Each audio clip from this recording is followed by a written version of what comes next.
Well, it turns out Joe Biden is just, his mind is so shot from, age, that he's now starting to trip over his own corruption. He can't defend it anymore. He can't hide it anymore. And it's just so painfully obvious that element of the illusion of Joe Biden as president has broken down, that his own Orwellian named Democratic Party has, kind of Julius Caesared him out of the election, right? And has now put Kamala Harris in. And Kamala Harris is, I think, their attempt at being, trying to one-up Trump on hyper-reality. And how do I mean that? It's like, if you take a look at the substance behind Kamala Harris, it's not like, you take a look at Kamala Harris, the symbol now. Kamala Harris is now being presented as Claire Huxtable, Rosa Parks, and Queen Latifah all rolled into one. These images of black women who are, likable and charismatic and have some substance, all of which she has none. She has nothing to do with any of those things other than the fact that she happens to have more melanin in her skin and a different set of genitals than Donald Trump. I mean, take a look at her record as Attorney General in California.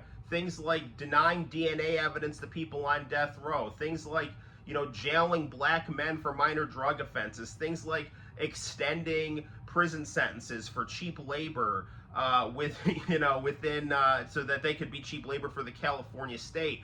Things like having your office linked to false positives in drug testing to protect the credibility of your own, broken, corrupt Attorney General's office. I mean, and also just being complicit in the Biden administration's, neoconservatism, and also, lying about the mental competency of Joe Biden. So, I mean, she is a horrible candidate with a horrible record, and she's a horrible person because, she'll go up there, and just kind of cackle on stage, and she's just like palpably, cringe-inducing in ways that even outpace Donald Trump, who is kind of a professional wrestling villain, but he's, at least for, I guess my perception, I cringe less when I hear Donald Trump, but when I see Kamala Harris getting on stage and laughing about funding jails and not funding schools,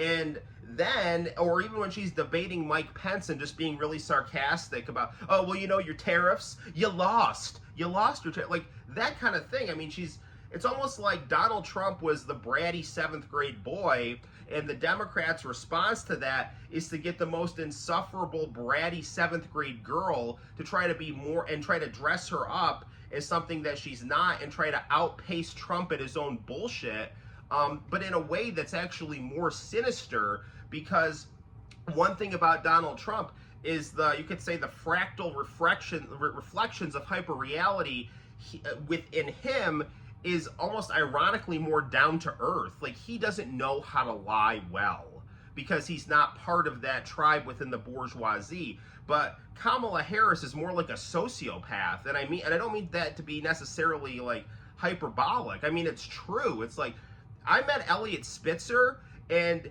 he could look you right in the eye and tell you something, and it was just like a vacant stare. He was so convincing. He was so convinced in his own lies that he could get you to believe it. Kamala Harris strives for that in her political style. I mean, she has no discernible values. Her record is what it is, but now once again, she's being presented as this girl boss woman of color who's going to stand up against the machinations of, this grotesque caricature of white male capitalist patriarchy, when she herself actually has a worse record for African Americans than Donald Trump, but people don't care because, Donald Trump might do things like jail reform or fund black colleges or pardon rappers or things like that, and you can say that's just for political theater. You could say that's just because he's a dude and he respects hustle within other dudes. Like, I don't know, but I'm just telling you, that's Trump's record on that topic.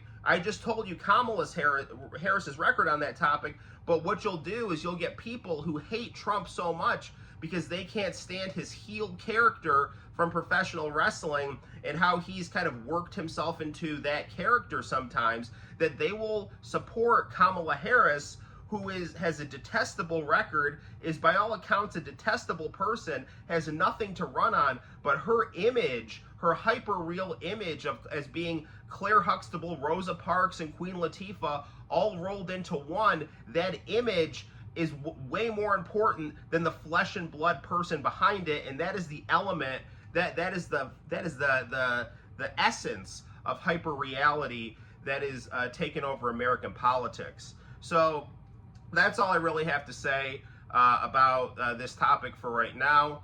Maybe we'll talk more about this kind of thing. It was nice to do a philosophy and politics video.